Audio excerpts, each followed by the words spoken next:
Hello दोस्तों, मेरा नाम है गौरव और आप देख रहे हैं साइंस शटल। चलिए शुरू करते हैं आज का अपना ये एपिसोड। तो आज हम बात करने वाले हैं इंफ्रारेड टेलीस्कोप्स के बारे में। तो चलिए समझते हैं। सबसे पहले समझना ज़रूरी है कि टेलीस्कोप्स की आखिर ज़रूरत ही क्या है। हाँ, ये बचकाना सवाल है। दरअसल हमने यानी कि इंसानियत ने जो भी यूनिवर्स में देखा है यानी पृथ्वी के बाहर देखा है, वो सब टेलीस्कोप्स की मदद से देखा है। बिना टेलीस्कोप्स के हम कुछ नहीं देख पाते, बस टिमटिमाते सितारों को छोड़ के। मजाक कर रहा हूँ। अब बात कर लेते हैं इंफ्रारेड टेलीस्कोप। आखिर ये इंफ्रारेड है क्या? दरअसल जितने भी हाई एनर्जी फोटॉन्स होते हैं या लो एनर्जी फोटॉन्स, वो सब अपनी एनर्जी डीके करते हैं और आखिर में जो बचता है वो इंफ्रारेड होता है, जिसे हम देख सकते हैं। मतलब कि एक गामा रे फोटोन है, वो अपनी एनर्जी डीके करता रहा, वो एक्सरे में बदला, अल्ट्रावायलेट में बदला और इसी तरह आखिर में वो इंफ्रारेड में बदलता है। इसके बाद उसे डिटेक्ट ही नहीं किया जा सकता। तो सोचा गया कि क्यों ना हम इसी का यूज़ कर पाएँ, जिससे क्या होगा कि हम बहुत ज़्यादा दूर जो गैलेक्सीज़ हैं, जो स्टार्स हैं, जो ग्रह हैं, उन्हें भी देख पाएंगे। क्योंकि अभी क्या होता है, अभी जो सबसे ऊपर मतलब अंतरिक्ष में सबसे बड़ा टेलीस्कोप है हबल, जिसका सबने नाम सुना होगा, वो दरअसल ऑप्टिकल स्पेक्ट्रम में काम करता है। इंफ्रारेड को थोड़ा बहुत छू सकता है पर उसमें काम नहीं करता। जो गैलेक्सी से फोटॉन्स आ रहे हैं यानी कि लाइट आ रही है, वो लाइट अपनी एनर्जी डीके कर रही है। मतलब कि उसके जो फोटॉन्स हैं वो अपनी एनर्जी डीके करते जा रहे हैं। हम उन्हें तभी देख पाएंगे जब तक वो ऑप्टिकल में है। अगर उससे नीचे चले गए तो हबल उन्हें कैच नहीं कर पाएगा, उसके लिए वो सब वेस्ट है और वो सीधे बाहर निकल जाएगा। यही बहुत बड़ी प्रॉब्लम थी। इसके लिए जेम्स वेब टेलीस्कोप बनाया जा रहा है, मतलब बन चुका है, बस फाइनल टेस्टिंग है। 2021 में लॉन्च हो जाएगा। 2021 में कंप्लीट लॉन्च हो जाना चाहिए। अभी 2020 में पूरी दुनिया ही तबाह हो गई तो डिले तो बनता था। तो चलिए बात करते हैं इसमें खूबियाँ क्या क्या हैं। इंफ्रारेड के साथ सबसे अच्छी बात है कि ये गैस क्लाउड के सीधे आर पार जा सकती है। मतलब कि अगर हम कोई स्टार सिस्टम को देखना चाहते हैं, कोई सोलर सिस्टम को देखना चाहते हैं और बीच में कोई गैस क्लाउड है, ऑप्टिकल स्पेक्ट्रम रोग आके भी इसके आर पार नहीं जा सकता। पर इंफ्रारेड ये बोलता है चल हम चले जाएंगे। इससे मतलब कोई फर्क नहीं पड़ता गैसे से। अब गैसों से फर्क नहीं पड़ता तो किसी ग्रह जिसमें एटमॉस्फेयर है हम उसके भी काफ़ी हद तक अंदर देख पाते हैं। इसलिए कहा जा रहा है कि जेम्स वेब टेलीस्कोप ग्रह के अंदर झांक सकता है। बात सही है, थोड़ी फिल्मी है, मतलब फैंटेसी से भरी हुई है। आगे हम बात करते हैं इसकी और खूबियाँ। इंफ्रारेड में कोई कलर नहीं होते क्योंकि ऑब्वियसली वो रेड के नीचे है, तो उसमें कलर कहाँ से होंगे। इसे एक सुपर कंप्यूटर रेंडर करता है डेटा और एक अच्छी सी इमेज बना देता है जो हमें दिखे। पर हमें सब मिल जाएगा, कोई प्रॉब्लम नहीं है। ठीक है, तो अब बात कर लेते हैं इसमें आखिर बुराइयाँ क्या हैं। दरअसल हर एक चीज़ बहुत अच्छी होती है, बहुत बुरी होती है। मतलब कि हर एक चीज़ में अच्छी बातें भी होती हैं और बुरी बातें भी होती हैं। तो इंफ्रारेड जब सब कुछ बल्ले बल्ले कर रहा है तो हमें फिर इससे कुछ नुकसान भी है। तो सीधी सी बात यह है कि जो चीज़ 0 केल्विन के ऊपर रहती है, यानी कि जो चीज़ गर्म होती है, ऑब्वियसली 0 केल्विन एब्सोल्यूट टेम्परेचर होता है जहाँ सब थमा हुआ है, कोई क्रिया नहीं हो रही, कुछ नहीं हो रहा है। 0 के बाद हम जाते हैं तो वो गर्म है, यानी कि वो 1 केल्विन गर्म है। और जो चीज़ गर्म है वो रेडिएशन छोड़ती है।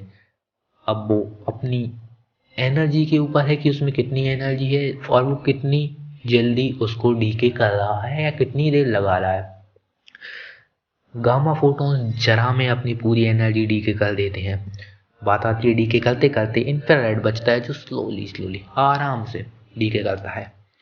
तो ये तो अच्छी बात है कि इंफ्रारेड से हमें कोई नुकसान नहीं है, रेडिएशन है, हमारे आसपास भी चीज़ें छोड़ रही, चल कोई प्रॉब्लम नहीं है।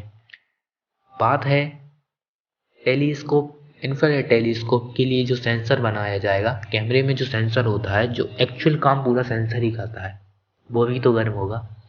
वो थोड़ी ना एब्सोल्यूट 0 पे होगा, वो खुद भी इंफ्रारेड छोड़ेगा और वो उसी पे काम कर रहा है। ले देके सब एकदम घेलमेल हो जाएगा, मतलब नॉइज इतना ज़्यादा हो जाएगा कि हमें कुछ नहीं दिखेगा। तो उसको ठंडा करने के लिए एक्स्ट्रा फजीयत चाहिए होती है। जो जेम्स वेब टेलीस्कोप हम ऊपर लॉन्च करने वाले हैं 2021 में, हाँ अब की बार हो ही जाएगा। मतलब अब ऐसा नहीं है कि उसमें बहुत ज़्यादा डिले हो, अभी तो हो रहा है, अब होगा 2 साल बाद होगा, 5 साल बाद होगा। अब कंप्लीट है, फाइनल टेस्टिंग चलिए 2021 में हो ही जाएगा लॉन्च। तो लॉन्च कर रहे हैं, उसमें एक अलग से कूलिंग सिस्टम है जिसमें लिक्विड हीलियम, मैंने कहा हीलियम ना कि नाइट्रोजन, लिक्विड हीलियम को सेंसर के पीछे घुमाया जाएगा जिससे उसमें जो भी हीट है वो एक्सट्रैक्ट कर ली जाए, क्योंकि अगर सेंसर गर्म हुआ तो सब खराब हो जाएगा।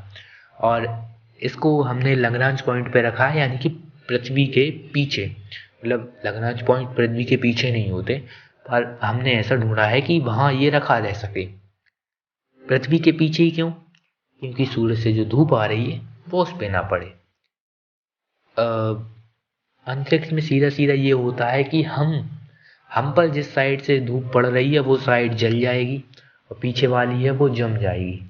तो हम पृथ्वी के पीछे आ गए। हम पृथ्वी पे इसलिए नहीं जम रहे क्योंकि हमारे पास एटमॉस्फेयर है, वो ना तो ज़्यादा एनर्जी लाने देता है और ना बाहर ले जाने देता है।